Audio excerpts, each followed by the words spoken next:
ಮನೆ ಕನ್ಸ್ಟ್ರಕ್ಷನ್ ಮಾಡಾದ್ಮೇಲೆ ಇಂಟೀರಿಯರ್ ಎಲ್ಲಿ ಮಾಡಿಸ್ಬೇಕು ಅನ್ನೋದು ಬಹಳ ಯೋಚನೆ ಮಾಡ್ತಾರೆ. ಇಲ್ಲೇ ನಮ್ಮನೆ ನೆಕ್ಸ್ಟ್ ರೋಡಲ್ಲೇ ಮನೆ ಇಂಟೀರಿಯರ್ ಮಾಡಿದ್ರು ಗೋ ಸ್ಪೇಸ್ ಅಲ್ಲೋಗಿ ನೋಡ್ಕೊಂಡು ಬಂದ್ವಿ. ಬಹಳ ಚೆನ್ನಾಗಿತ್ತು. ನನಗೆ ಹೆಂಗೆ ಅಂದ್ರೆ ನಮ್ಮ ಮನಸ್ಸಿನಲ್ಲಿ ಏನಿದೆ, ನಮ್ಮ ವಿಷನ್ ಏನಿದೆ ಅದೇ ಥರನೇ ಮನೆ ಬರುತ್ತೆ.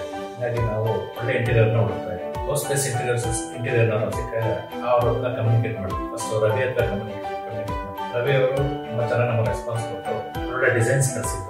ಆಮೇಲೆ ಡಿಸೈನ್ಸ್ ಎಲ್ಲ ಚೆಕ್ ಮಾಡಿಬಿಟ್ಟು ನಮ್ಮಲ್ಲಿ ಏನಿದೆ ನಮಗೇನು ಅನಿಸುತ್ತೆ ಅನ್ನೋದನ್ನು ನಾವು ಅದನ್ನ ಅವ್ರ ಡಿಸ್ಕಸ್ ಮಾಡಿ ಒಳ್ಳೆ ಔಟ್ಪುಟ್ ಕೊಟ್ಟರು ಡಿಸೈನ್ಸ್ ಅಲ್ಲಿ. ಆ ಡಿಸೈನ್ ಯಾವ ತರ ಬಂದಿದೆ ಅದೇ ತರನೇ ಪ್ರವೀಣ್ ಅವರು ಎಕ್ಸಿಕ್ಯೂಟ್ ಮಾಡಿ ಬಹಳ ಕಡಿಮೆ ಸಮಯ ಆಯ್ತು ನಮಗೆ. ಆ ಕಡಿಮೆ ಸಮಯದಲ್ಲೇ ನಮಗೆ ಅವರು ಕಂಪ್ಲೀಟ್ ಮಾಡಿಕೊಟ್ರು. ಹಾಗಾಗಿ ನಮಗೆ ಇಂಟೀರಿಯರ್ ಬಹಳ ತುಂಬಾ ಚೆನ್ನಾಗಿ ಬಂತು.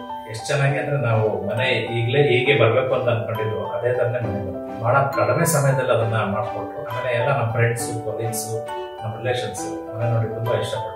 ಮನೆ ಮಾಡಕ್ ತುಂಬಾ ಚೆನ್ನಾಗಿ ಬಂದಿದೆ. ಅದಕ್ಕೋಸ್ಕರ ನಾವು ಗೋ ಸ್ಪೇಸ್ ಇಂಟೀರಿಯರ್ಸ್ ನನಗೆ ಥ್ಯಾಂಕ್ಸ್ ಹೇಳ್ಬೇಕು. ತುಂಬಾ ಚೆನ್ನಾಗಿ ಮಾಡ್ತೀವಿ.